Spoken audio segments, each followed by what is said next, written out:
Trustees meeting to order for September 9th, 2024. Please stand for the pledge.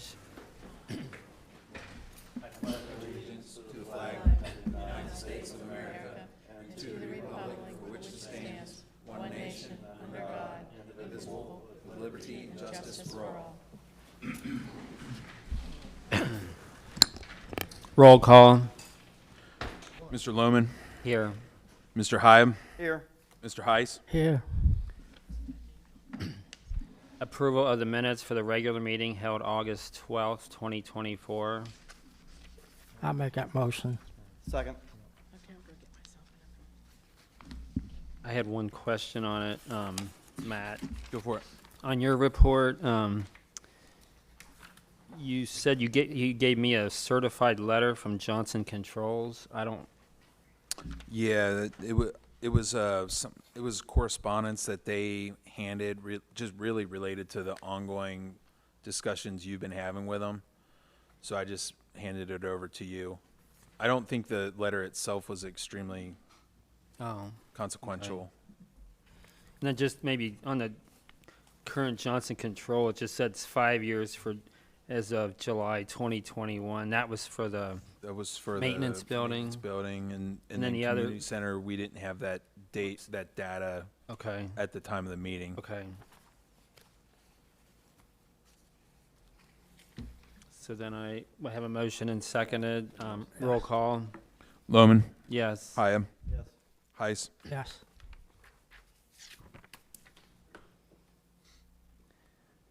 Approval to pay the bills as have been presented over the past month.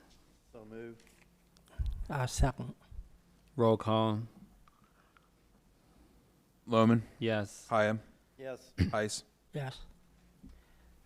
Correspondence. I've got a few things. Board of Health meeting was today at 4. WestJet is Tuesday, October 10th, a week later than normal because of conflicting for some of the people. It's held at 5:30 in Miami Town at next to the firehouse, and it is a public meeting. I'll be there. We were just informed that Dynegy has taken over Energy Harbor as our electric provider. If you're in the township and you stayed with them, everything's going to stay the same. The rates, people will be getting a letter about it, so they really don't have to do anything. Like I said, the rate will be the same, and it'll just change on your Duke bill who the provider is. And on that note, we got a second quarter report from Energy Alliance that in the last 12 months, the average savings per household is $307.26. There's a State of Metro luncheon Wednesday, October 9th at Sharonville Convention Center, 11 to 1. Hold on a second. State of Metro luncheon. Mm-hmm. When is that? Wednesday, October 9th from 11 to 1.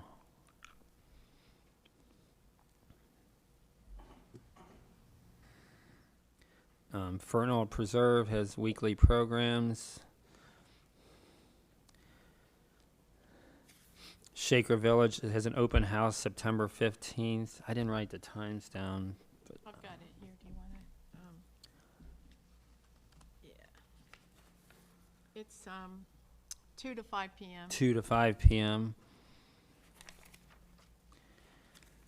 And there was a couple pipeline surveys I filled out, and there was that fraud video that we all have to do. I did, but then through the auditor, but I could not get the certificate because that was not working or something. So I don't know if I have to do it. Gonna have to do it again or not. And then I'd gotten a letter about our sewage system that it wasn't working, but it had a different address on it. It was like 7200 New Haven Road. 500 New Haven Road. So was that us or not? Gordon Street.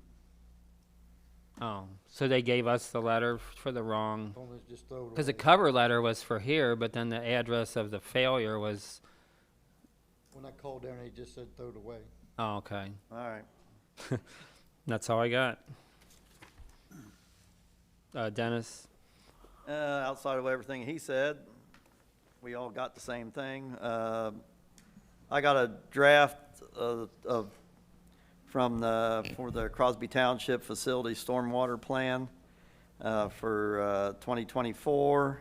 I gave a copy to Jim Niehaus to look over it. It basically our stormwater plan for the facility of the maintenance building. And we did a walkthrough a month or so ago, and they highlighted through the report stuff that we needed to look at. And so all I got to do now is we reviewed it, and I'll sign it and send a copy back in to Jessica Dottie, who works for CDM Smith. So that will be taken care of, and that's all I have. Thanks, Dennis. Chuck?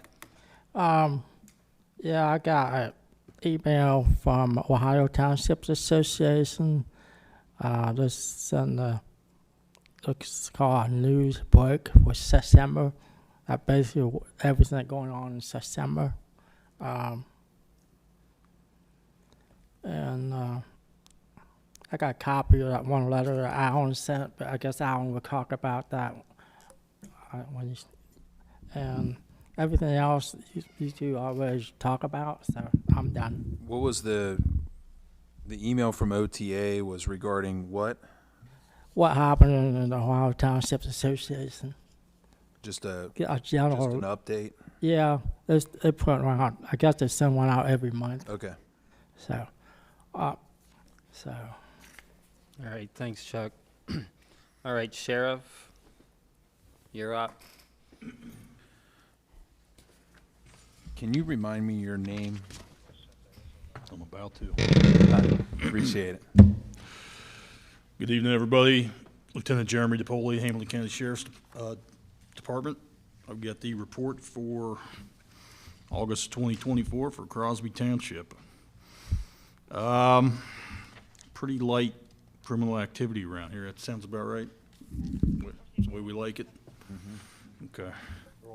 Compared with some of the places I've worked, we're doing pretty good up here, I think. Yeah, the criminal reports, you had a couple thefts early on in the month. Theft of a trailer, another theft up in, seems to be these thefts are kind of up here in Baltimore and Branch Hill Drive up in there. Seems to be where we're getting a lot of that. Thefts from vehicles, thefts of trailers, thefts of vehicles. Total of 8 criminal reports for the month of August. There was 1 domestic violence and 1 assault. The domestic violence had an arrest. The assault had a warrant issuance. A gentleman, I use that term loosely, but the male half of that was gone by the time we got there. A warrant was issued on him. Criminal investigations during the month of August, I believe 7 cases were assigned for investigation to CIS in Crosby Township. To my knowledge, none of those have been closed yet. Most of those reports came in the last weekend of August. So 4 of those were involving thefts from autos, again, theft of autos. Traffic incidents, I counted 8 crashes in Crosby Township for the month of August, 0 OVI arrests, and dispatch report 123 calls for service during the month of August. I don't know how that compares with other months, but consistent? About average, probably. Okay. A lot of that's going to be seasonal. I think most people recognize that calls for service change in and out depending on the summertime, and then the weather has a big impact on that. So that is all I have today. Anybody have any questions, thoughts, comments? A lot of these vehicle thefts, have they been recovered, any of the vehicles? Or? The theft of trailer, which was the first one I had listed there, was recovered up in Butler County. I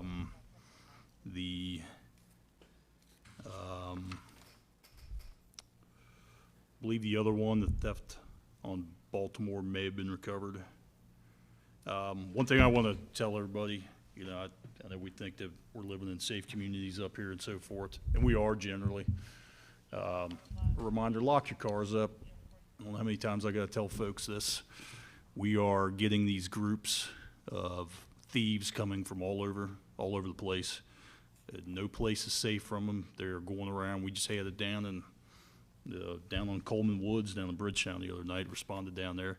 Group of guys caught on a Ring doorbell. They're using stolen cars, and they're getting these stolen cars because people are not locking their cars and they're leaving their keys in there. That tends to be how these things are happening. And when they're going around breaking into cars, they're checking for open door handles, getting into your car. They're looking for handguns. I don't know if anybody's been watching the news, but that's been the big thing here in the last month. A couple of these firearms shops were getting hit. They were using these vehicles to ram through the glass, going in and taking as many guns as they could get their hands on. So lock your stuff up. You know, there's the age-old argument that they're going to break your window out, but I try to tell people if they don't see anything of value, they're pulling that door handle and they're moving on to the next one. So unless you've got a laptop or a handgun laying on the front seat, which I hope we're all smart enough to lock up, chances are pretty good they're moving on to the next car. It's my crime tip for the night. One thing I want to mention, last time I mentioned that they're going to put a sign up south on 128. Well, they're going to have that sign up, but there's another sign. So 128, they got a road going in from the left. There's no road there, so I left a message, and I never got a return phone call. But I will check into it in a couple of weeks to find out why they got a sign with a road where Sitka Grove is. There's no road, it's a driveway. Near Stricker's Grove? Yeah, Sitka Grove. Are they considering that driveway like a road or something? Yeah, they got a sign like intersection. So, but they're supposed to be watch out for stop traffic. So I'm gonna follow up on it. I called today, but I can get an answer. Okay, if I recall from the last meeting when Right. Lieutenant Barb, we talked about that, and you did get a hold of somebody who's supposed to be working on that, correct? Was that how it was? Okay. It sounds like They put the what wrong, he's saying is they put up a sign, but it's kind of nonsensical what they ended up putting up. Yeah, they put like a road is going into it. Yeah. I'll take a ride over there.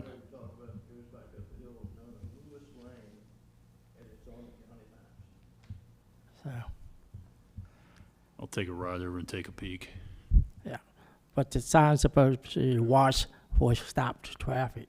So it's arguably not in an effective place. Is that what we're saying? It's not in a good spot to accomplish what we're trying to do, right? yeah, it's the wrong sign basically for Okay. what it was supposed to be. Yeah, All right, I will take a look at that. Maybe tomorrow. yeah. I'll hopefully find out what's going on by the next meeting. So they said it's gonna take like 6 weeks to 2 months to put that sign up. So not quite. So there's still a couple more weeks or more. Okay. So I don't know if that sign gonna stay up or why they put it up. I got no idea. Okay. So all I have. Okay. All right. Anybody else? Thanks, Lieutenant. Any concerns? I guess I actually have something real quick. When you give them a written report, could you make an extra copy and bring it from me just so I No, can you put get it on the one. records? You got one? You're supposed to get one. Oh, maybe. And then one stays here. We don't take them with us. Yeah. Oh, okay. We'll get There's to a- look at it and pass it on. You Where's guys that? see it? That one you can have, and then this one I put in the office. There's a cubby for it below the mailboxes. Okay. Thank you.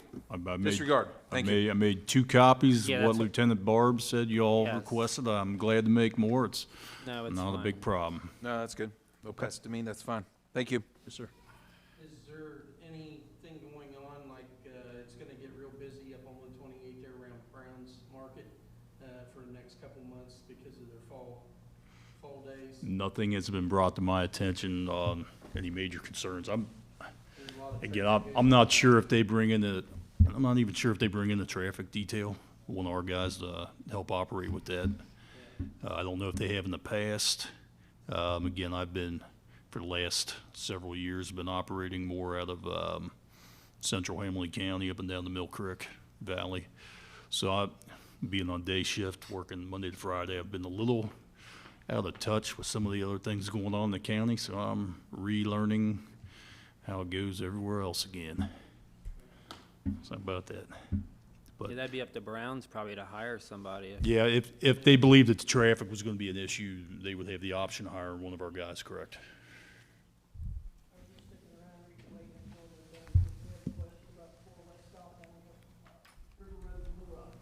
The non-existent four-way stop? Yeah, I'm aware of it. But is anything happening with it? Not to my knowledge. I thought that, didn't that come up in the last meeting as well? It came up in the last meeting, Yeah. and when I talked to the county highway engineer's office, and according to their traffic studies, there wasn't enough going on there to merit a four-way stop. So that was the end of discussion. You need to run into a few people there. So I can tell you from a minutes perspective, this has come up repeatedly in many different months, and the trustees have particularly made requests through the sheriff's department directly to the county engineer's office at the request of multiple residents for River Road and Blue Rock Road to be a four-way stop. And they're right. I mean, I typed up the minutes that the county has said that given the amount of traffic that's there at that intersection, that at this time it's going to remain a two-way stop until that traffic increases. You know, I don't know. They haven't said what that threshold is, and maybe so. I mean, and to be honest, I mean, I went through the same thing where I brought to the county's attention the fact that I think because of the unique setup of the intersection of Dry Fork and New Haven roads, that I think that should be a roundabout, because it would transfer the right-of-way to belong to the left turn, the people turning left on the Dry Fork from New Haven, and it would prevent a blind situation where they're blind to the people going way too fast on New Haven Road the other way. So you would transfer the right-of-way to the people actually turning left and make it a whole safer situation. You wouldn't even have to throw a stop sign or a stoplight up there. But then that was quickly shot down because the park district owns a lot of the land there, and I'm thinking, okay, so what? And it wasn't something that they're concerned with until another person dies, because people have died there before. Many people. It's like a 5 to 10 year cycle. Someone's always dying there, and no one seems to care. So I mean, none of us. I'm speaking up because, I mean, I'm the one that writes down all the minutes for all these meetings. I'm telling you, it's been brought up, and no one wants to pass the buck, but they're county roads, and really it's a county issue, and we've brought it up, and they won't do anything. I know years ago I had a problem on Oxford Road. Right past the bike trail is a 90-degree. And I asked for a guardrail to be put up. They wouldn't do it. They put these signs up. And there's a lot of people go off the road and hit trees. And years ago, a couple of people actually went down into that creek. That creek can be a river in the springtime. So, but the Hamilton County won't do it. So once you burn it up, they say no. It. They do have, by the way, the county commission, they have public meetings. I mean, it's more of an inconvenience because you have to go downtown to the Todd Bortoon County Administration Building, but I've been to them a couple times. They have regular meetings a lot more often than we do, actually. Yeah, I believe so. I don't know when they are, but they do, because they actually have to go through and they have to approve different things that we do, other municipalities and townships do. But yeah, they have regular public meetings. Probably on their website. Yeah, I mean, you could probably get to it faster than I could by a simple Google search. I mean, I don't know exactly when they are, but I'm sure they're all duly scheduled. published. Yeah. But yeah, I'll try to remember to come across it and myself.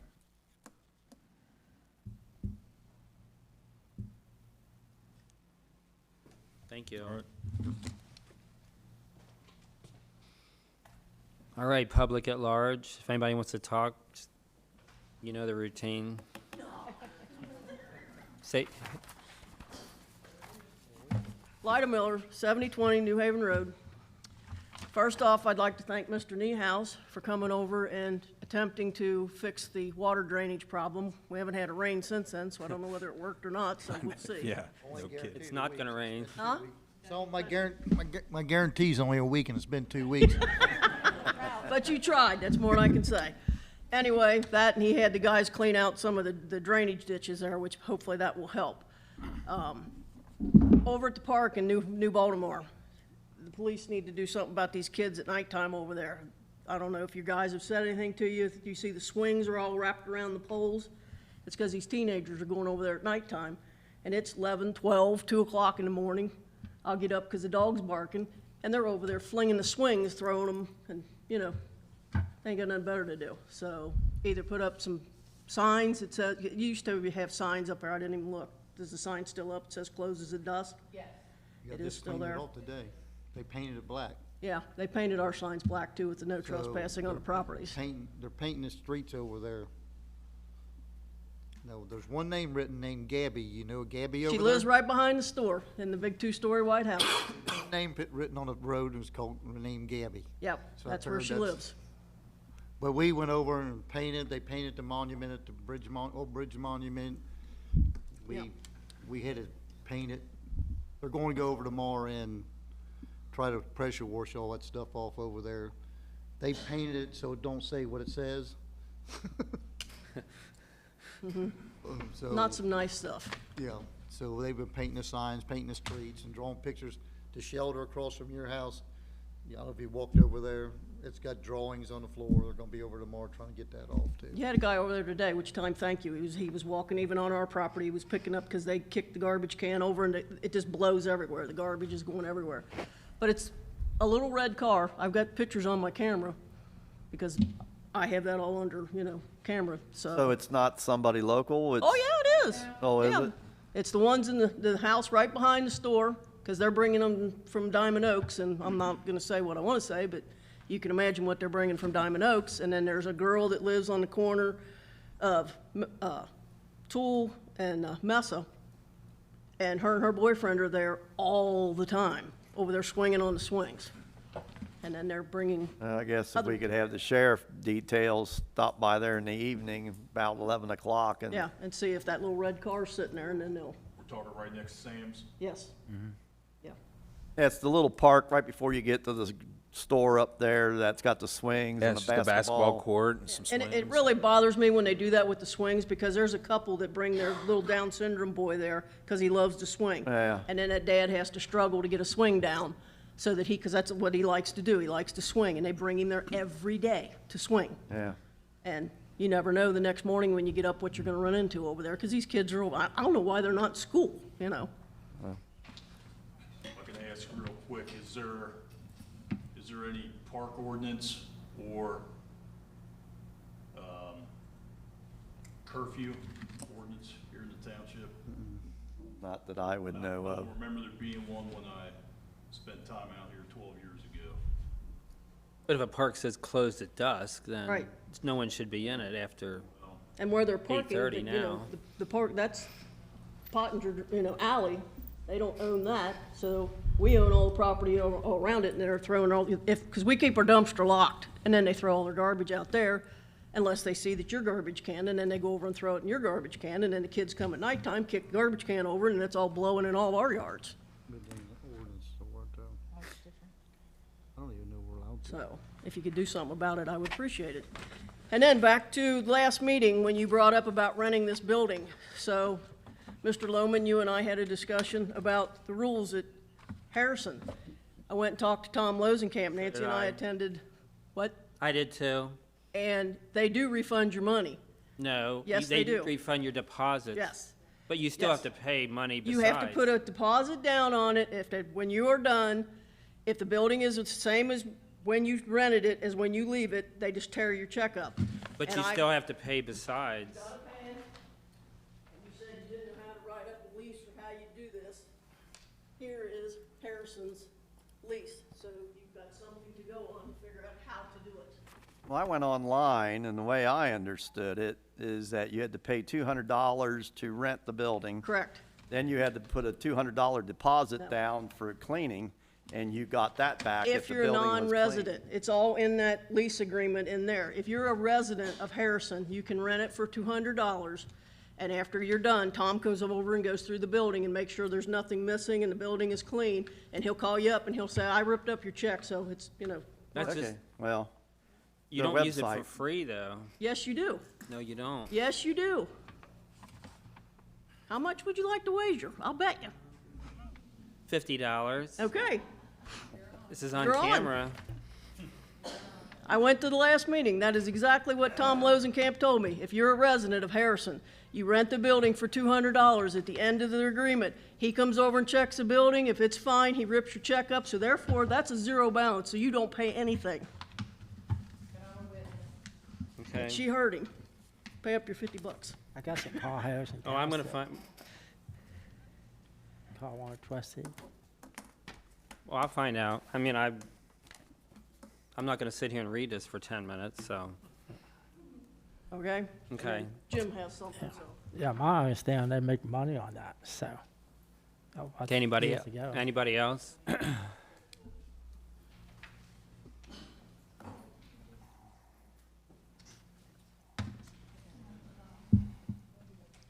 What do you want here? Name and address or something?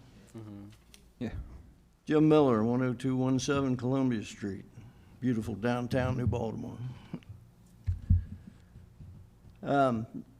I've been dealing with the firehouse stuff. I worked with Denny a little bit here, and we were working on getting it. He turned it back over to the fire department. And we talked about getting some dumpsters over there to clean some of that stuff out. It's pretty appalling to go in there. I was gonna see if you could get some dumpsters for us to get in there and start cleaning it out, because we gotta get stuff cleared out of there before we can even get somebody to take a good look at the building and see what kind of damage is done. So, Well, according to the fire chief, all the stuff that's in there was from the volunteer fire department. come on over and I'll show That's you what's not. what I know. Yeah. We didn't put piles of exercise equipment and crap on the floor, and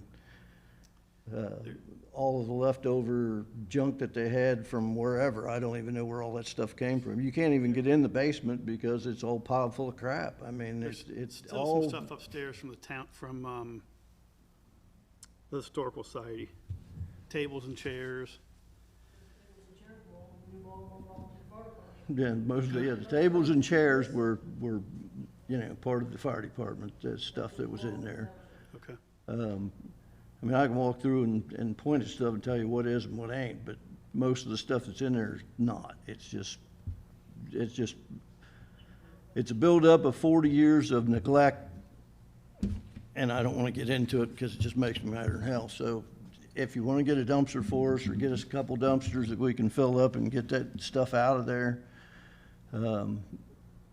because we're in a point where we got to figure out what we're going to do, and we got to get some estimates and figure out how much damage is actually done to the building and what to even do with it. So I can get guys to come over and work at cleaning the stuff up. We just need a place to go with it.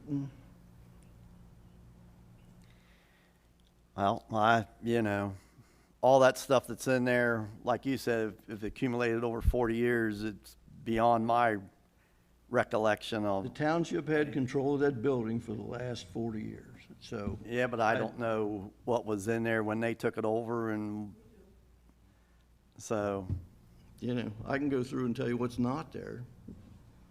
But, I'm just looking for a little help, get something in there so we can clean that out, so we can see what we can do with the building, if we can salvage it, or what we have to do.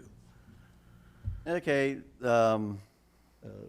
It was your responsibility to take care of it, and you didn't. So it's back on us.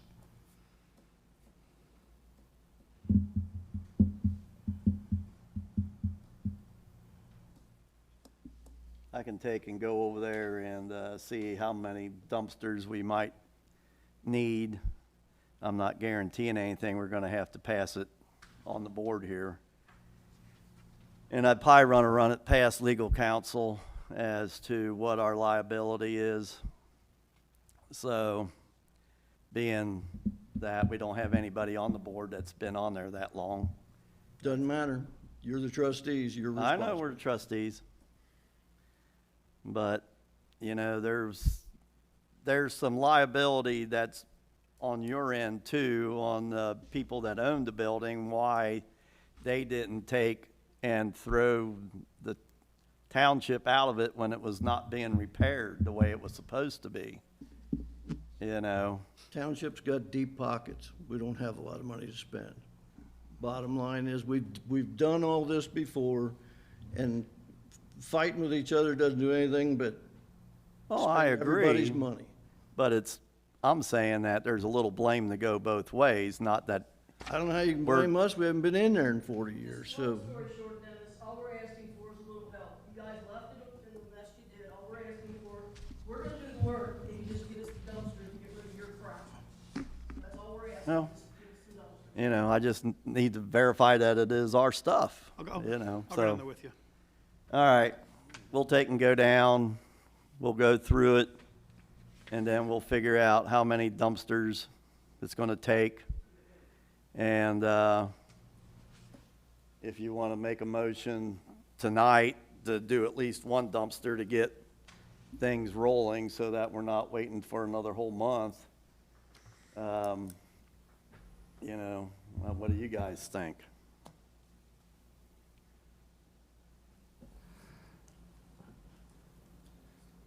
Well, like you know, I would go with starting with one dumpster. What do we usually get for the township? How big are those? the roll-offs. I think they're 30 yarders. 30 yard? Yep. So is that too big to start on? No, I would say the thing to do would be open one of the garage doors and put it inside. That way, nobody else can put anything in it. I don't know, are they high enough, Jim, to roll it off the back of the truck, the garage doors? Them guys with them dumpsters do all kind of, Yeah. if they don't, I got a wrecker. Yeah. What do you think, Jim? We just do a 30-yard dumpster and get started? I guess, Okay. I don't know what, like you say, that's been going on for stuff going in, and nobody here knows what, Jim's probably the only one that knows what it looked like beforehand. Yeah, I know. I don't. I move we do one 30-yard dumpster to help get the New Baltimore Fire Auxiliary Firehouse started to get it cleaned up, help them out. Make sure it's coordinated with him so that he's able to get the dumpster inside. Rumpke, you gotta make sure the driver will put it in there too. He might not put it in there. Yeah, Yeah, if you leave it sit outside, people start throwing Well, stuff in it. I know that. Why they just have to stay all night there? All right, we'll work with Jim Niehaus because he's got the connections on the dumpster. He can, I'll second it. Roll call. Lohman, Yes. Hyam, yes. Heiss. Yes.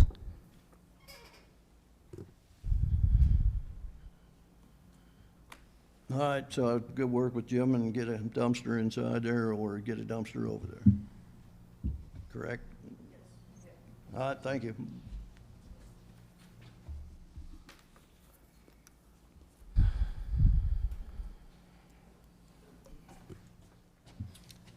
Steve Nolman, 10986 Crosby Road. Wanted to see what we can do about making a policy change for a township on this building. Last month, on August 10th, brother-in-law passed away. So being that he lived and grew up right here, within seeing distance of this place, he worked for the fire department for probably 10 years, was an EMT. We were looking for a place to have just a celebration of life. Called trustee, and then we were forwarded on to Brenda, and the call was made that we could not rent the building, we could not utilize the building. We've been taxpayers in this township. I know my family's been in this township for over 150 years. The Fleeman family's been in this township for probably 140 years at least. Taxpayers, I can remember as a kid going over to the town hall over here by the Crosby Church. We had meetings there. We had graduation parties. We had birthday parties. We had 4-H meetings. Seemed like we were able to utilize that building for anything that we wanted back then. But it seems like it's come to, since this building's been built, that we cannot find a way to get in here if you're not a group. Taxpayers pay for this building. We should be able to utilize this building. We can go to another, there's been a lot of things where our families had to go to Harrison Township to have parties, graduations, anything. No problem at all getting in there. But we can't utilize our own township building. There's a problem there. Need a change on policy. It shouldn't be just groups. I've been here for, I'm on Hamilton County Farm Bureau Board. We've been here for meetings. I've been here with the horse club meeting. I've been here with several things. I've been here to the fish fries for the fire department. But I cannot understand why the taxpayer cannot utilize this building. We were told we can utilize the shelters out here. That's fine, but when it's in August and you have a bunch of people, we wanted to be inside. So since we were told that we couldn't use the building, we ended up, I made a phone call back to Fernald Preserve. It kind of worked out pretty good that we were able to utilize their building. No charge at all. We went into the building and it was clean when we went in, and it was clean when we left. We had probably over 200 people there. But when you have a township building and you have somebody that grew up here and can't use it and paid taxes all their life, lived and worked here, there's a problem. I don't know what kind of policy or if there was ever a policy and how it read, but it should include the taxpayer over just being a group. And if we have to do it as a group, we just formed the Crosby taxpayers group and we'll get the building if we have to do it that way. But there should be a policy where you should be able to use this building if you're a taxpayer. Well, we did rewrite the policy. That's going to be discussed tonight. I looked at Corrane Township's policy and tried to fashion it kind of after them. You're right. I think from looking back at the previous administration, when they first built this building, it was new and they didn't want to get it dirty. So that's, Yep. and that's just, Yep. that was the thinking at the time. Yeah. So, but I submitted a different set of rules for the building. It's open to anybody, residents and non-residents. Naturally, the non-residents would have to pay a little more than the residents, but we were going to take and review that tonight, and then we're going to take and get together with Jim Niehaus and Brenda and myself or whoever from the board here, and we're going to take our current policy and the policy that I had submitted, and we're going to iron out the final policy. But it will be rented to township trustees, or not township trustees, but to township residents. So it's going to change. Someone to clean. I've talked to someone who cleans a lot of businesses. You have to talk in a microphone. Okay, that's my wife, Lisa Nolman, 10986 Crosby Road. So what she was saying is, yeah, if the cleaning is a problem, we have people and we know people that clean offices after hours. Well, we aren't worried about that as So- long as, We just have to get a But- policy to, I mean, it's never been done before, so we just have to get a whole policy together, have people because we have to have people unlock the door, lock the door, get set up, check it afterwards. I mean, it's a little bit complicated, and it all has to get kind of put together, but we're gonna do it, so. Yeah. And I'm sorry that, it worked out that you couldn't use it, but I mean, if you had 200 people, that would have been pretty tight here. Oh, okay. It was come and go. We had it from 12 o'clock to 4 o'clock. Okay. So it was come and go. And, Steve, he didn't want to have anything. He just wanted a graveside service, but he knew so many people. Yeah. oh, yeah. And And the night that it was, the last meeting when it was brought up for discussion, we didn't know about it before that, basically, and she told us you had already found Fernald, so it wasn't Yeah. as much of an emergency at that point.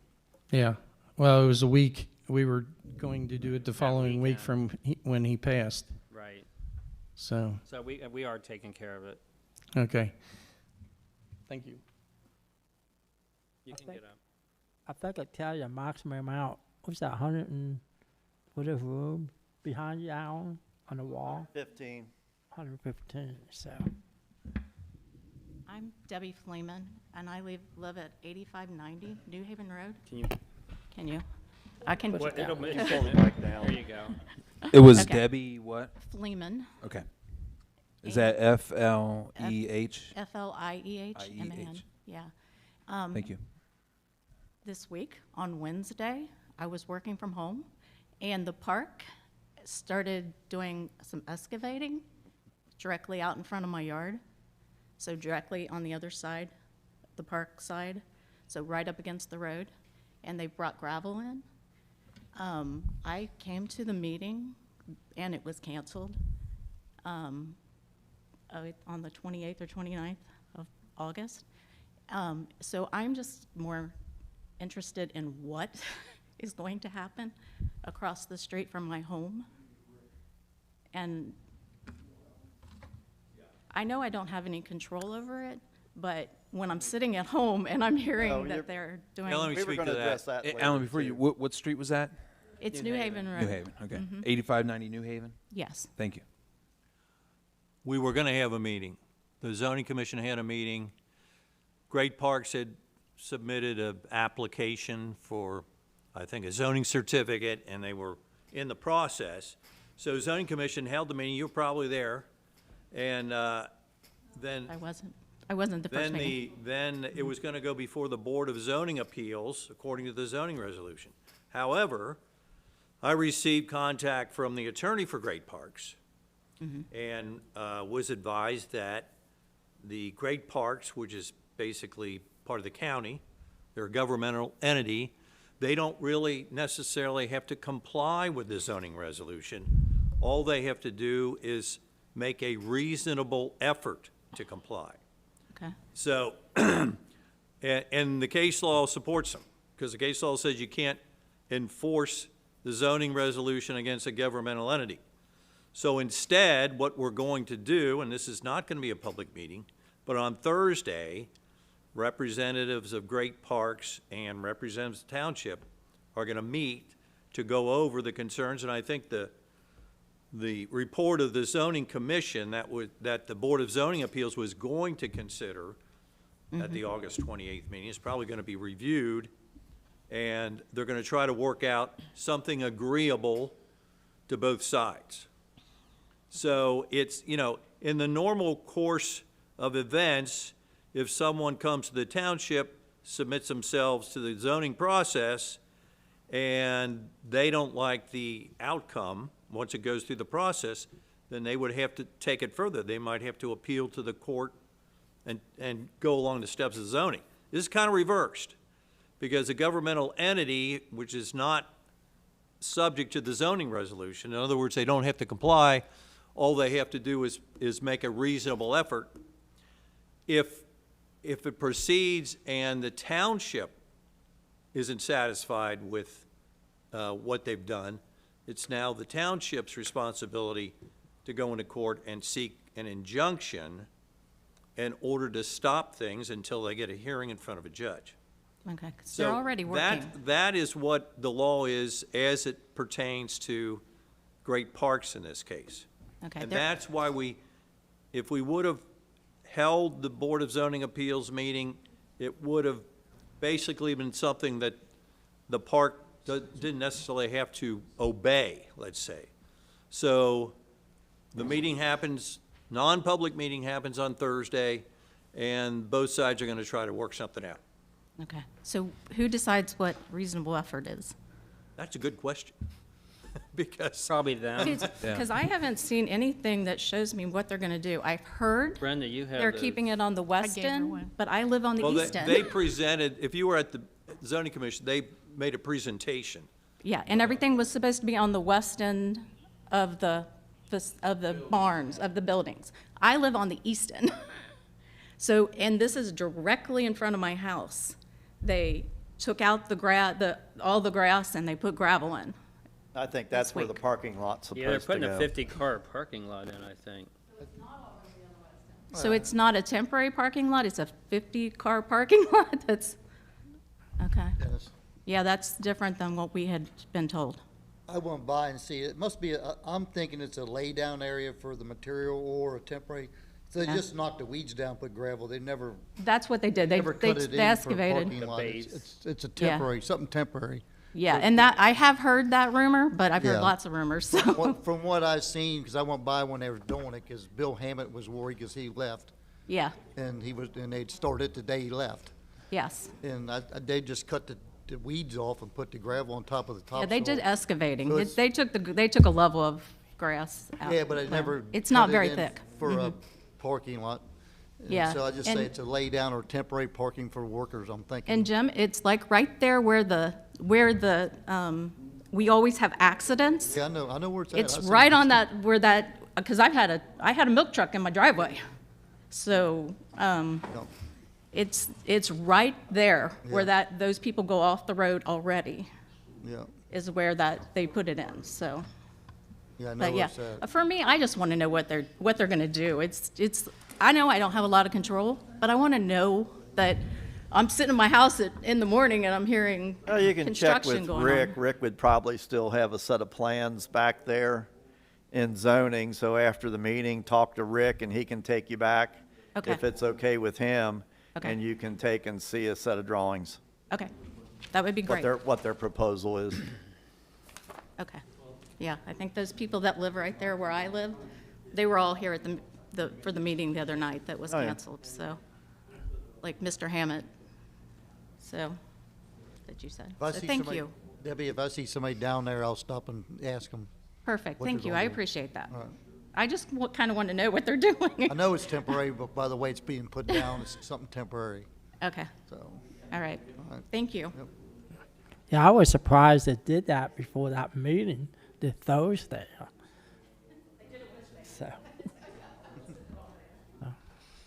Thank you. Anybody else? May I speak for just a second? Here I am. I just wanted to talk to the family and to you guys. When I got the call from Lisa that Saturday morning, of course, your heart sinks at sad news. And I knew that it was a difficult time. And ever since I've been here for 10 years, that's the way the rule has been. It isn't like it just recently came. I just had to, I'm the gatekeeper for whatever is in place. But I thought, okay, it's Saturday. There's a trustee meeting on Monday. I'll make a presentation so that change could happen. And we don't get very many calls at all related to that. Mostly the calls we get are about more like, I don't know, anniversaries and parties and things like that. And I just want you to know that I was pleased and happy that these guys listened. the trustees listened, and they thought about it, and when they talked about it, and I remember too that Doug even said, well, is there anything we can do for them for Saturday? Because this was Monday. And Lyda and Nancy were here. And so then Lyda spoke up and said, well, it won't help to offer him, because right away they were ready to do what they could to look at an old rule and change it so it would, be of benefit to our residents. And then you guys were going to let them know, which I know you did. That's what Debbie said. So I'm happy that there has been change, that would better serve our residents, and they were very eager and willing to do that, and they're already working it. So I just say thank you for bringing the situation forward. I wished I could have done more, but I only had 2 days. I thought, okay, what can I do? I'll just, bring this to the meeting, this problem. And then they reacted, and it was in a very kind and respectful manner. So I'm happy about all that. I just wanted to put that out there. We didn't want to go, after anybody in particular. Sure. Problem, but we just think it needs to be addressed. Sure. Well, yeah. More taxpayer friendly. Of course, and it's hard to go through that whole grief process, and it's hard. Emotions are high, and you just get almost overwhelmed with everything at one time, and bam. So I understand, and I'm with you, and I think you did a great job. All right. So, on the legal, Alan? I have nothing further to add beyond what I stated earlier about the zoning. Maintenance, Jim? Well, we've been mowing, we sealed the bridge over there, and we've been going over New Baltimore and getting rid of language written on the roads and pictures drawn on the roads and the shelters and. Did they spell your name right? No. What'd I say that name was? Sassy or something. What'd I say that name was on that road? Gabby. That's the only name over there, but just usual stuff, keeping everything mowed up, and we've been doing a lot of tree trimming, getting all the low limbs like out here, and we went over to the firehouse and went down the whole property line over there and did the same thing at Shaker. And I met with Dave Stalen on putting fences at the 2 cemeteries in Fernald. And Brian had asked about getting him to come over and give a price on making the fiscal officer room bigger. So he came over and showed him what we kind of want done there. So got the lights, 2 lights fixed down here. Yep. Then we had a big tree fall over limb come out of that big sycamore over there, and it knocked another one down, and I couldn't reach up there, so I got the guy when he's doing the lights to go over to cut them off for me. So just been busy. And you put stop signs up on Long Street. Yeah, we put stop signs up on Long Street. Speed limit. Speed limit signs, I mean, yeah. Has it done anything? People approach me after I approached them about the speed bumps, they wanted to know what the speed bumps are, and I told them what your scenario was of putting speed signs up. And one of the residents said, wouldn't it help if that stop signs that painted the white lines to get their attention, because they sure don't look, when they come out of the subdivision, they don't stop. Around the corner, up Long Street. I would think, I was telling Lyda when I was doing it that day that I would think it'd be easier to, I don't know how we got to go about putting a stop sign up on one of our roads legally. Do we got to go through the county on? I don't know if we have to or not. It's our roads. Yes, you do. I would think we did. We're doing that in my neighborhood, and we've got to go to ODOT in Hamilton County to get a stop sign and a street sign in a subdivision that's been there for 7 years. So you got to go through a And procedure. that's not a county road? It is a county. Well, see, this isn't a, That's Harrison Avenue. but this isn't a county road, though. This is our roads. Yeah, this is one of our streets. This is our street. So you take care of it, you do Yes. snow plow, Yes. you do You should Yes. probably, then you should, then if you can make those changes with Hamilton County. I think we have to check into that before, I'll take and call Carter Light at the Hamilton County engineer's office and see if I can get some guidance on that, or I'll give you his number, and you can call him direct, and then that, I think you got it over on my desk, but I thought that was the name of a lighting company. no. That's his name. Where is it that you're suggesting stop signs be put in? Well, if you make a freeway stop at Locust and Long, and then either put another stop sign down either at First or Second Street, that would deter it. Because, I mean, they're just flying down there. I mean, one would help if we get yeah, two. just of the- Right. you putting know. one about in the middle somewhere. Well, that would be a second. There's not really a middle, there's, Well, First Street would be the middle. the Yeah. biggest straightaway. Yeah. well, That'd be we'll an ask easy Hamilton solution. County, and if we can get our own stop sign up there, we'll slap one in there going both ways on Long Street, so they got to at least stop once. Then that'll slow them down, and if they run the stop sign, well, then the sheriff can pick them up for speeding and running a stop sign. So you don't think painting the white on wherever the stop signs are now would help? You know, if they, There's no, probably not. there's no stop Yeah. signs there, are there? There isn't any stop signs on Long Street. No, on the other, like on, Locust Street, there's a stop sign at every. Yeah, yeah, First, Second, and Locust and yeah. then Tool, but they said coming up, because subdivision is where they're really, I mean, there's some kids that live back there that just will not stop. And one of them's the one who killed. I don't know if I don't know if a white line would make a difference because it doesn't on here at Oxford and New Haven. And it's got a light and, I mean, it's got flashing stop signs and nobody stops there. It's a rolling stop sign. Around the subdivision, is right there. Kids all walking on the bus down there. Yeah. I guess I'm confused if they're coming out of the subdivision. I assume you mean like out of Thule. Yes. If they're coming out of there and they're not stopping at that stop sign, what's another stop sign on Long Street going to do? They could get a ticket at least. Yeah, I'm just saying they're already blowing through the one that's right there. And Right, if you're but turning there's left, also traffic steering off of New Haven Road, hitting Long Street and taking a shortcut around. Yeah, that's yeah, what but they're doing. she's talking about people coming out of the neighborhood. I So know, like it's- and if you were to turn, I mean, if you're at the stop sign, on Thule and you turn left, I mean, you go probably 10 feet and you got another stop sign. I mean, I don't know, just I don't know. All right, we should probably move on. We'll see what the county's got to say Yeah.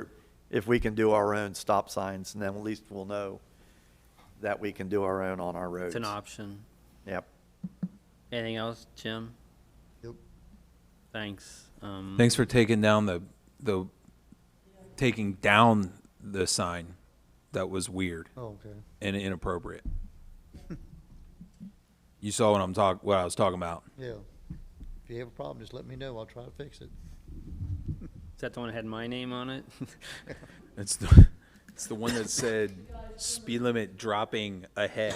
I don't know who would put that there. Fire Chief Davis? August run totals, we had 52 EMS details, 27 fire details, for a total of 79 details in August.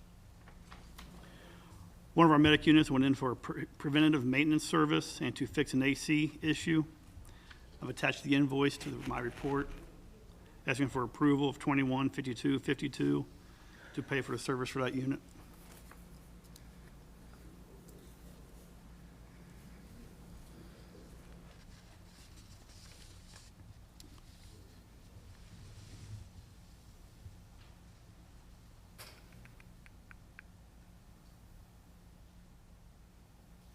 We have to prove that, I guess, or is that maintenance? No, I was reading ahead. I'm Oh. sorry. I was reading ahead, and then it got quiet. I didn't understand what was going on.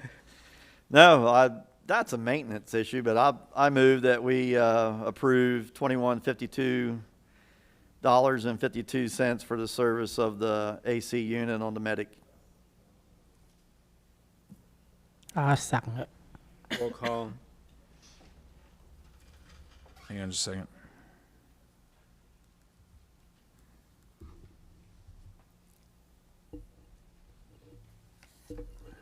So that's for medic truck, Yep, medic unit.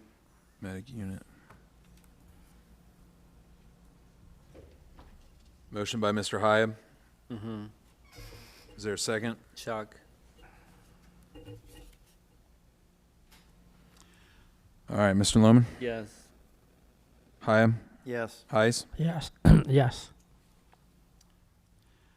I'd like to thank the Neese Corporation for the $500 donation that they made to the fire department. I've turned that check into the fiscal officer, actually just today. Amazon account. I know in the past that we've talked about an Amazon account.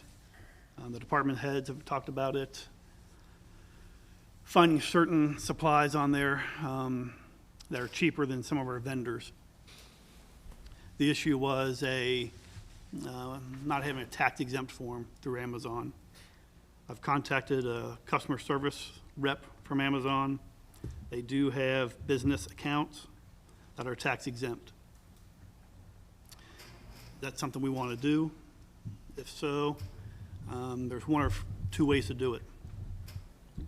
They require an email, a phone number, and either a credit card or a bank account on file. We can do a township-wide login and password to where there's one card on the system. Or we can have each department head make their own login, their own password, and use the department-issued credit card for their account. It'll save us some money. We all have tax exempt forms to give them. There'll be no taxes, and any receipts that we get from purchases will be turned into the fiscal officer. I hate to ask, but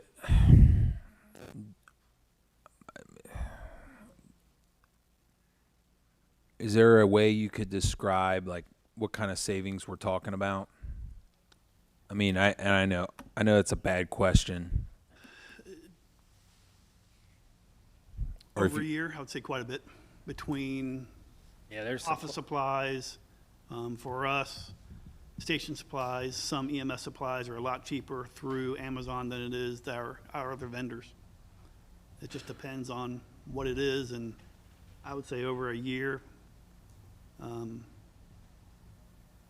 especially between Granger. I use Granger quite a bit. I imagine maintenance uses Granger quite a bit. Their supplies cheaper through Amazon than through some of the vendors.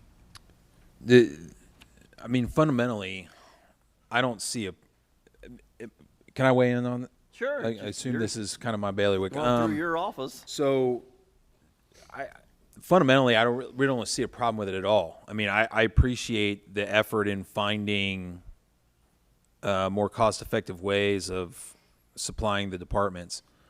The potential problem, I'm just kind of working through my mind, just hearing this, is when we pay bills, we pay invoices with checks, every once in a while electronically, but generally with checks. We do that for accountability and security reasons. And when you pay an individual invoice with a check, that's a lot more desirable than paying with a credit card. The reason is because when we pay the bill for a credit card, for our purposes as a township, we're collecting, receipts from each one of those transactions, piling them all up together, cross-referencing every item on the credit card statement, and then making that payment. And we don't have a lot of time from when that credit card statement is issued to when it's due. So, for example, just to be honest and upfront, every time that a little bit of interest is paid because of the fact that we weren't prepared to pay it you know, by the end of that, whatever that time frame is, then I'm answering questions from these guys, and specifically Chuck, because Chuck doesn't like that. And sometimes I think there's individual circumstances where it's appropriate, sometimes not, but we want to avoid that interest payment. The more interest we pay, obviously, we would be, you know, decreasing the benefit that comes from that kind of cost saving. I don't know if it's hard to say, you know, how often that would come up, but I do know that, you know, we get a lot of invoices for the supplies, you know, for the trucks and for the guys and stuff like that. So I don't know. I mean, I can tell you this, tonight on my list to talk about is a check.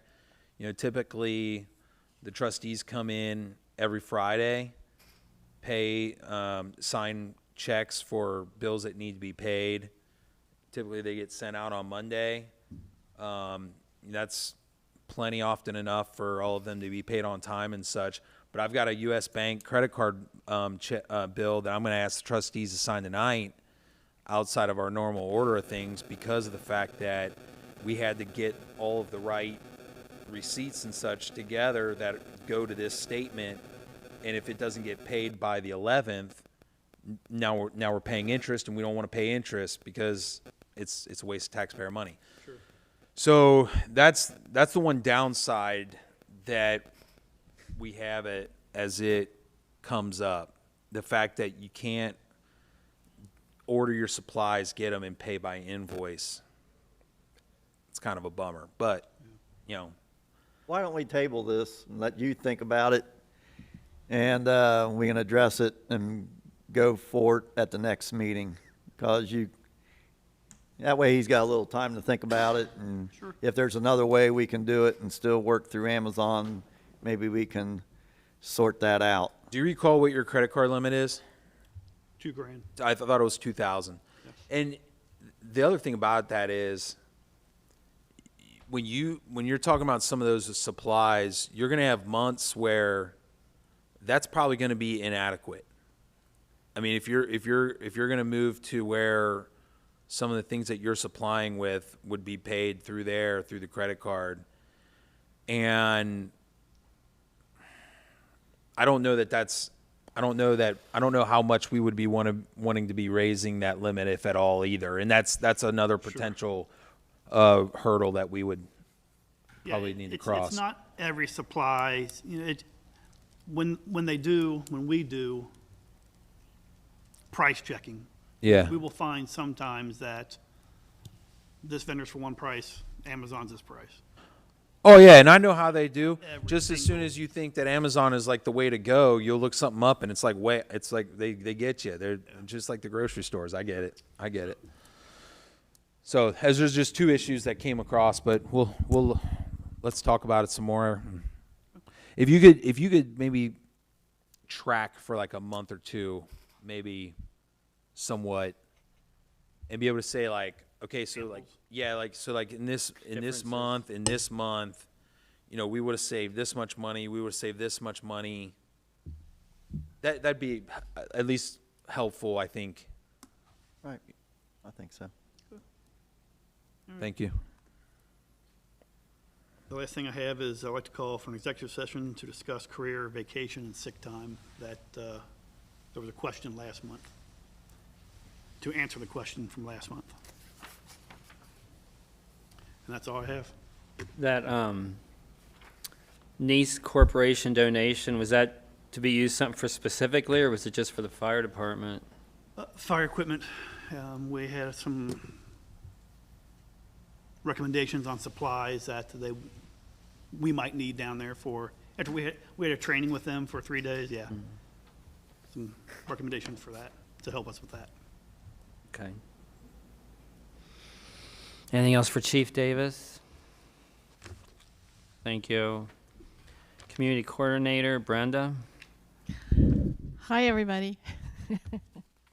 Well, I had kind of a list of things, so I decided rather than talk a lot about any of them, I didn't want to leave any out, and I didn't want you to stay forever. So I'm going to just kind of go through and give you some bullets of what the seniors are doing and what we're doing here at the community center. We typically put out a newsletter that's once a month, and of our newsletter, the regular things that always happen is that we have a meeting once a month for the seniors to do their business and to learn about things that are going on.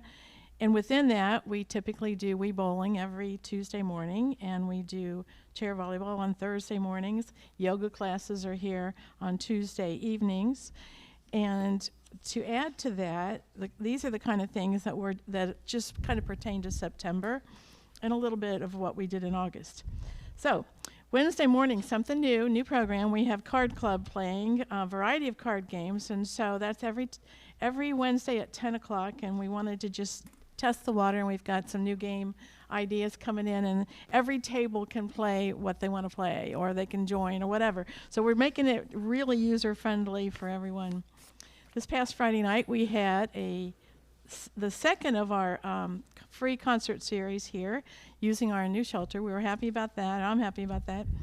But Randy Peak was here with Squeeze Box Scott, his brother, and they're great musicians. It was a good evening. We actually did a split the pot so that $150 can be donated to the Honor Flight program, so that's just a little extra bonus of what we got.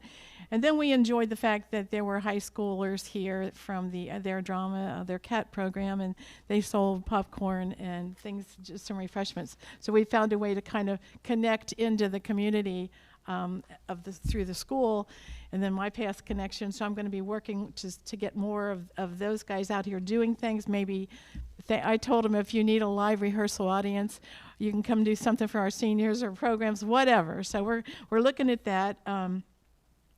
We have a Crosby Cafe here. It's always the third Wednesday. It's September 18th at 7 p.m. It's live music. Ron Hollowell plays and brings his band, and he has a lot of fun. We had I think it was 70-some people here last Wednesday night, and it's free. So if you ever want just to hang out and have some fun, that's a good night to listen to good music. We are planning to go September 26th to the reservation in Milan, Indiana. We have dinner with friends one night a month, and we try to go a little farther than Harrison and have a little outing, and that's been working out really well.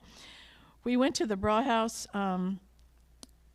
let's see, I don't remember the date, but anyway, it was this last month in August. 39 people had made reservations and 42 showed up.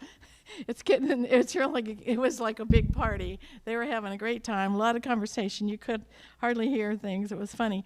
But they had a good time, and yet on the other side of the coin, there were a few people, and I was talking with them, and they kind of miss a little bit of the intimacy of a small group where they can kind of get to know each other. So I thought, I need a new idea, and I got one, luckily, from, I think it's from some of my church experience, but I'm going to have a munch bunch for 8.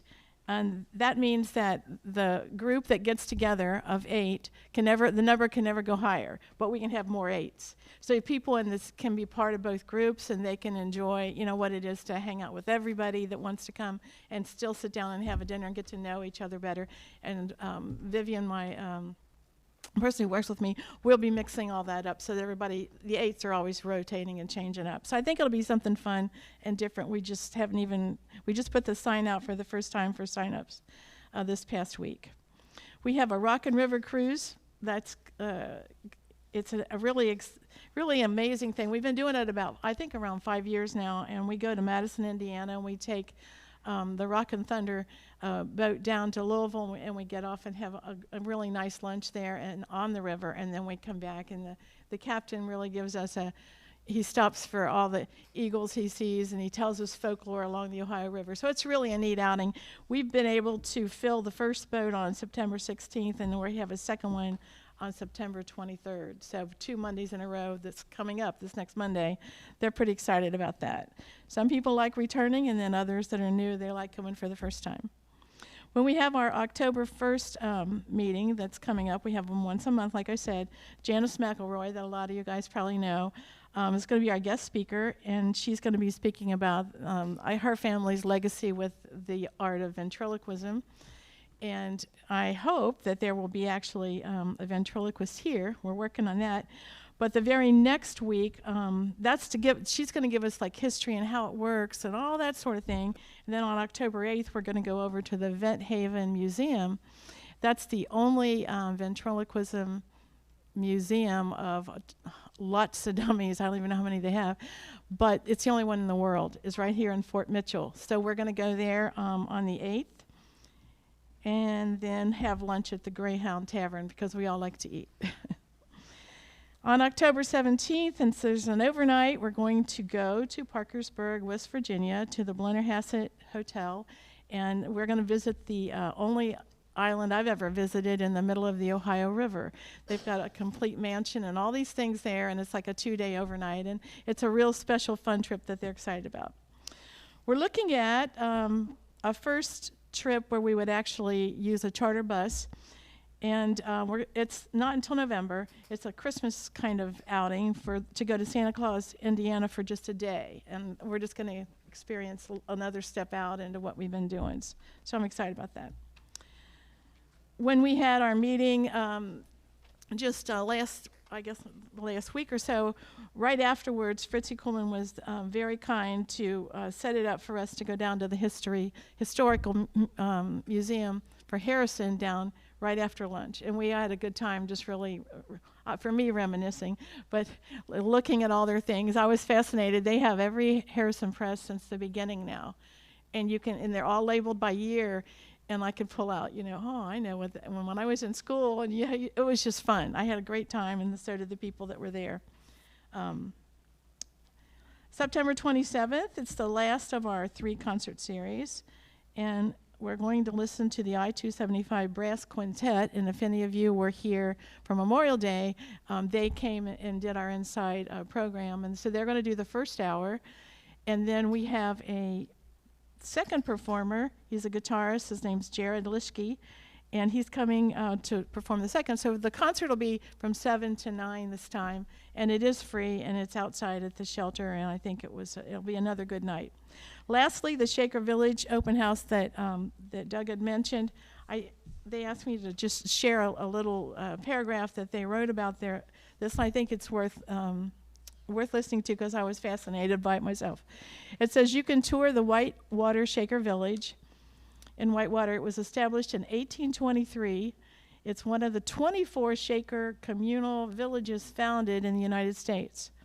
The village is home to the country's only remaining brick meeting house, which was built in 1827 with an unusual suspended truss system.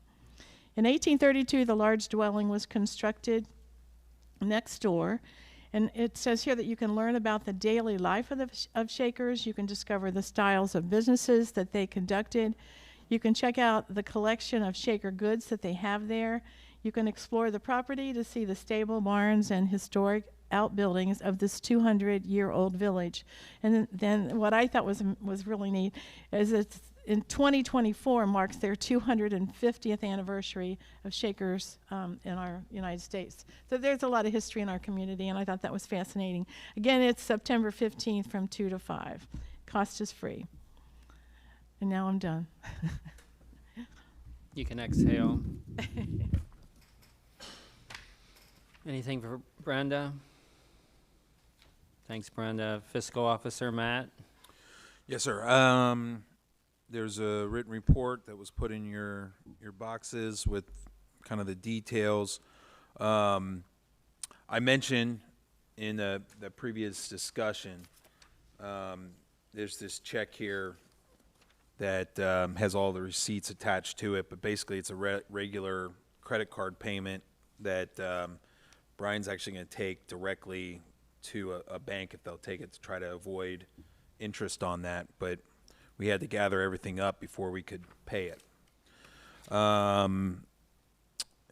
want to get some clarification. I completed my registration as the new cell phone guy. I printed out a sheet basically from the Verizon website from my account page basically, and what I would like, if you're willing, especially Brenda, if I could just, if you're willing, Brenda and Chief, and I just want to get some clarification on which numbers are for who, so I know how to adjust these things appropriately. And also, I guess just generally for whoever, so do we have, I've got a phone that's labeled maintenance supervisor. Is that?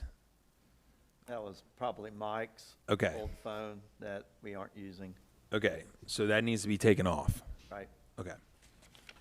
All right, and for any further details, I don't need to waste more meeting time on that. I can talk to them afterwards. Brian is registered for training coming up on October 16th. I'm hoping to join him as well if I can get the proper coverage at my other job. That's going to be in Dayton. That's put on by the Auditor of State. The audit supervisor that we've had for this never-ending audit, she is back from her medical leave. She emailed us and said that she will be completing the audit report very soon. Typically, the way that works is they'll send me a draft. They'll give me an opportunity to file or to send a response. My response then gets included basically as almost like an attachment to the draft. Don't really expect their draft to change in any way based upon my response, but my response basically becomes part of the record. But we've been saying that's coming soon for probably about 5 months now. Credit card update. So I went through, and with Jim's hiring, I was kind of behind on this anyways. The credit card that had been issued to Harry and Jean, those are officially canceled. I have one on the way for Jim for the maintenance department that will have the same limit on it that the maintenance supervisor had before. It's $2,000. So Mike's canceled too? He never had one. Oh, he didn't? Yeah, we never really updated it. We just haven't had credit card purchases out of maintenance in a long time. So, and then finally, I had a conversation with Brian, and we kind of bounced some ideas off each other on this, because I've actually wanted to do this for a long time, and he thought about it too. We'd like the trustees to consider, like firefighters, they have like a casual uniform, like a collared shirt, like a golf shirt, polo shirt type thing that they can wear, or t-shirts or whatever. And I know maintenance has their t-shirts. We would like for the other employees of the township, that would include trustees, Brenda, Rick, Brian, myself, whoever, to be able to get some kind of shirt that we can wear for township events, or wear whatever, but especially for township events, Crosby Day, Memorial Day, anything else, to where we're kind of identifiable. I can tell you that for some reason, as fiscal officer, because of the fact that my number is published on the website, I said trustees. I did, yeah. Oh yeah. For campaigning. But I'll even get phone calls that really is more like trustee type of issues, just because they can call me because my number's public. But if we're at a public place, I think we should be identifiable and kind of be a little more recognizable and official. So, Well, come up, I'd say shop around, come up with a price and what kind of a style of shirt, and present it at the next meeting. Sounds good. What size you wear? I got about 5 at my house. I got blue ones, white ones. So apparently it's something that's been done in the past. We've handled it before. Yeah. Oh, have you? Yeah, we just. Give you and Brian the company we use with our vendor's name. Okay. You can look. Yeah. There's a lot of t-shirt companies. Sure. So For shirts. anyways, I just wanted to bring that up and bring up that expense. So that's all I have. Unless there's any questions for me. Are we having are we having a meeting on November 4th, the week before our normal meeting, that planning meeting? Yeah, I mean, I can notice that if you guys like that idea. Fine by me. Okay. So November 4th, that would be just kind of like the planning meeting where we throw out some preliminary stuff. That's when people have to have their request to us Yeah. by, and Yeah. What time you want to make that? Regular time, 7 PM? November, let me see. yeah, 6 or 7. Well, if it's going to be public, I guess just 7 is fine. Yeah, I mean, 7 o'clock's fine with me. All right. So we'll do Is November 4th. that a Monday? Yes. It'll be a real busy place because of the election setup, just so you know. Because that'll Oh, be it's for the night Tuesday. before. Oh, Yeah, We have it in the bag, okay, just wanted to yeah, tell we you. could do that. and we can vote early then. All right, so Chief, Jim, if you guys have special like capital expense requests, if you could just come prepared for that for next year. Anything, either capital expenses or, even if it's a regular expense, it's not something that's ordinary right now. Just any kind of change type of thing would be appreciated. Yeah, anything like, yeah, pay raises too. So, Rick, you as well. Anybody? Brenda? Do we gotta bring our inventory of list and all that stuff with us for this? No. That's January. No. January. Yeah. This is just for. This is just if you want anything extraordinary, like next year, like if you need something new or whatever. It's so that they can have a venue, basically, an opportunity Budgeting. to discuss everything that will eventually be voted on in a proper forum. To avoid so many appropriations, hopefully. Yeah. Next Just year. note how many of those have gone down from previous years. They go down every year. You don't- All right, that's it for me. All right, thanks, Matt. Zoning, Rick?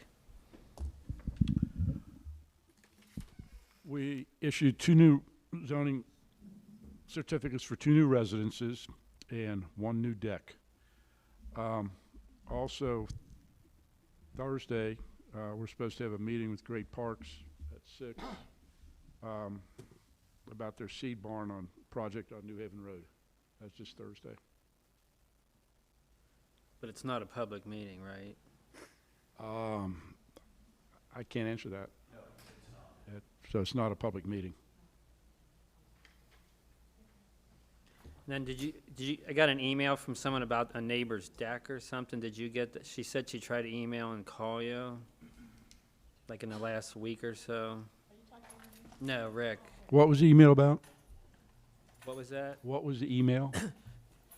Lady emailed me and says that a neighbor illegally put a deck up. Oh, yeah, I'm taking care of that. That person that put the deck up has already contacted me. I've given him a permit, and he's got to go to Hamilton County now to get a building permit. Yeah, he started it, but Hamilton County's going to have to decide whether he's have to take it down or not.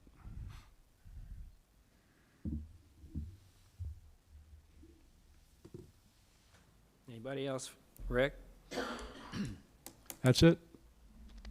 Oh, on the Fort Scott, up there on the green space, did you happen to, maybe No, Alan might even know that. I On the Fort Scott development, the green space that's left over after the development was done, was that, You mean the acreage that we were supposed to get? No, the green space that's behind the houses in the ravines and everything that's not buildable, was that on the first set of plans when Meyer was putting it up, all the green space was gonna get deeded to the township. That's what I'm talking about.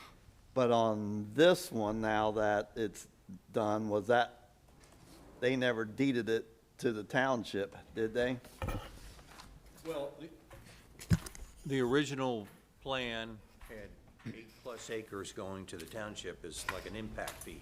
And it No, was this gonna is, be. this see, is different. Okay, I don't know anything about that. I Okay. just know that Well, I'm the just- property was taken back by the mortgage. You lender. talking about that space that's in between the two sections of houses that they're building? No, there's, Because that's a dog park. no, Dennis, you talking about the Vista View thing? Now, what this is that the original development, Fort Scott development, you have a lot of homes, but in between the homes, you've got a lot of green area, Undevelopable land. undevelopable land, ravines, that sort of thing. And Dennis's question is are we responsible for that, or is the homeowners association responsible for that? It's never been deeded over to us, but it's gone through a number of owners, so I don't have an answer. I didn't know if you had any answer. Okay.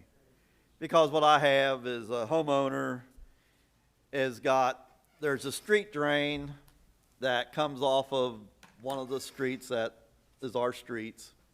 And the drain goes past his yard and goes out to the back end of his yard, and then it dumps down over the hill.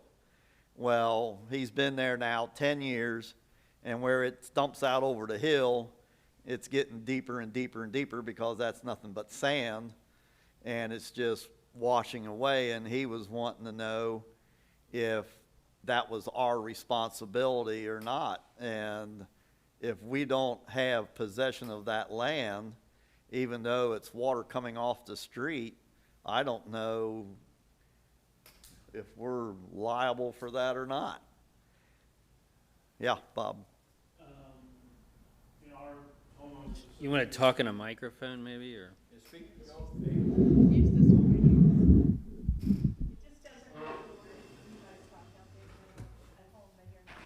We've got a similar situation in our HOA.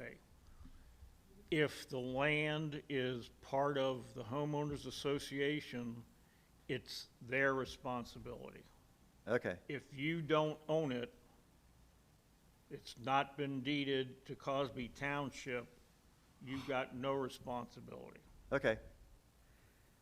That's, But again, and that that's should be, that should be a record that it says, you know, this is where my property line, because I'm right next to the detention basin, some extra land that you can't even get to.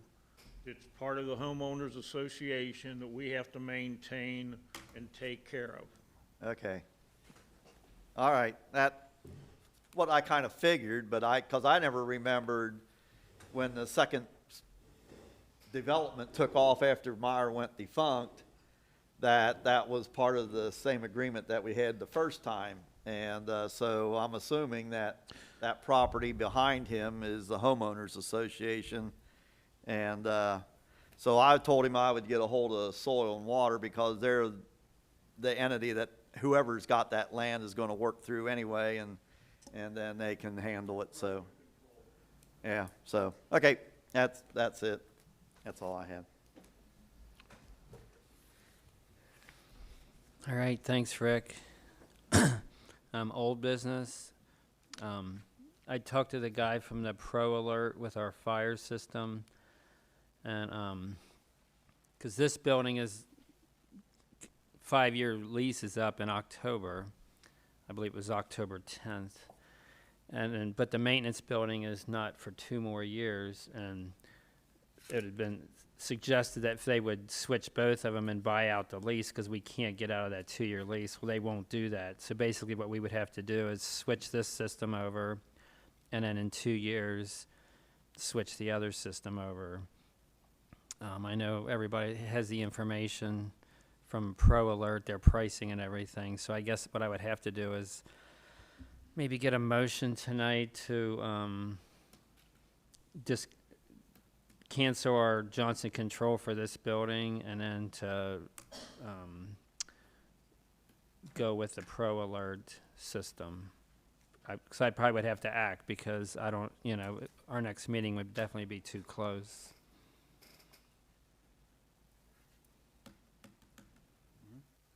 We gotta act, we gotta act. So I guess I'll make the motion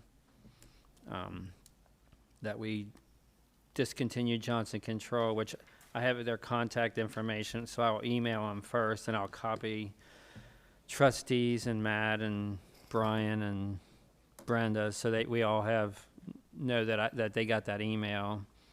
And then, so once we get that canceled, then I will tell the other one that we want to go with them. So you have a motion to cancel? I'll Yes. second it. Roll call. Lohman, Yes. Hyab, Yes. Heiss. Yes.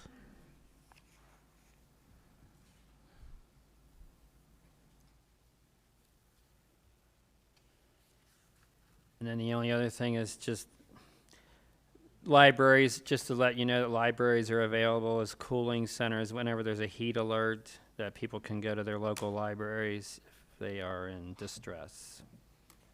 And that's all I have. Dennis?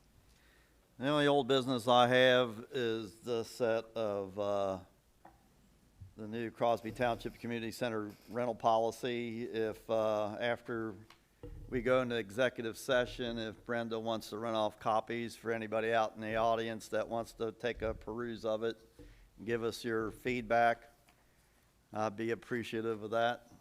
So that's all I have. And what was that? That was the, Crosby Township Community Center rental policy. gotcha. And then I also have the rental policy for the shelter. Excuse me, I have a quick question.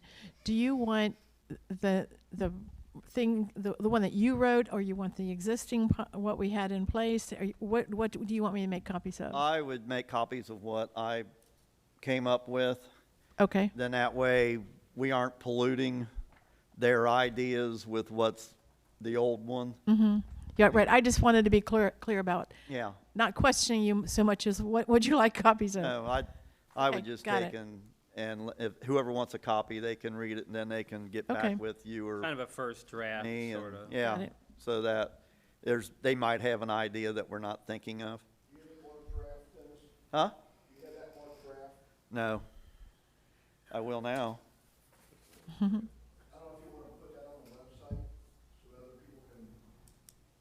I don't think so. I don't think I would do that, and we wouldn't actually even. There's no way for any feedback to come into the website anyway. We don't. It's not set up that way.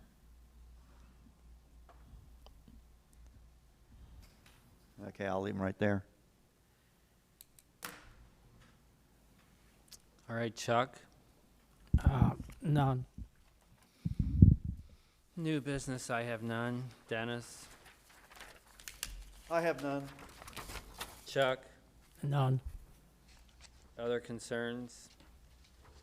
I would like to go into executive session for the fire department to discuss vacation and sick time.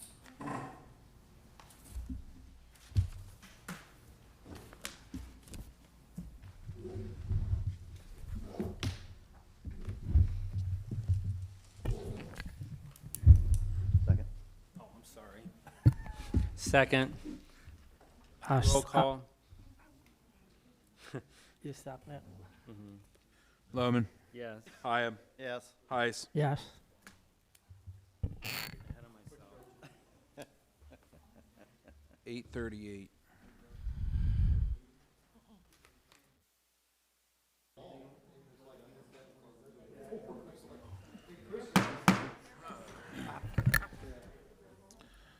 We're going to now resume the meeting at 9:17 and go back to other concerns. One thing that we overlooked was Bob May was here, and on the firehouse, there's a couple issues. One, the Board of Health wanted us to upgrade the sewage system there. They didn't like the one that's there, even though we're not adding any more firefighters during the day. And they appealed it to the Ohio EPA, and the Ohio EPA sided with the Hamilton County Board of Health, so we're going to have to put a mound system in order to get that to go through. The second thing is that the Hamilton County down there, I don't know what floodplain they were looking at, but evidently the floodplain is an issue, and they're going to re-engineer the building to put seals in the doors, and evidently in the new addition they make it waterproof so that the flood can't get into the new addition. Is that just on the south side of the building? It's for the new addition. So wherever there's, and I don't know if it's for the overhead door where the trucks are going to go in and out, if that's got to be, but it's all got to be engineered, so it's going to take time. Takes time, and it's going to take money, and so it's pushing the firehouse back probably into October now before anything can get accomplished.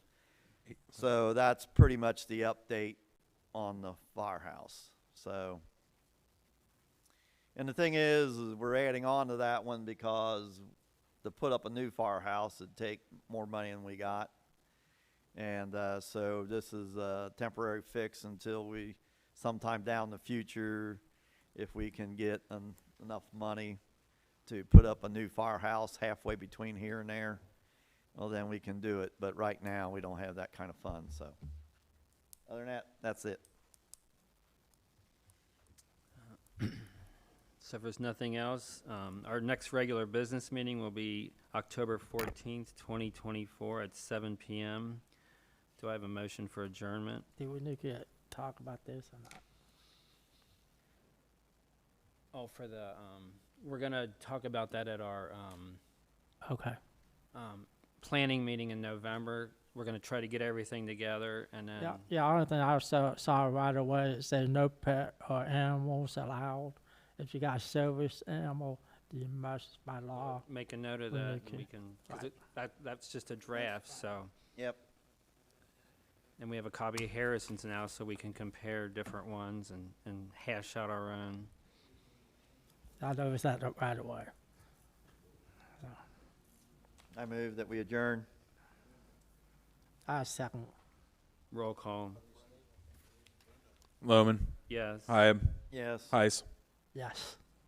9:21.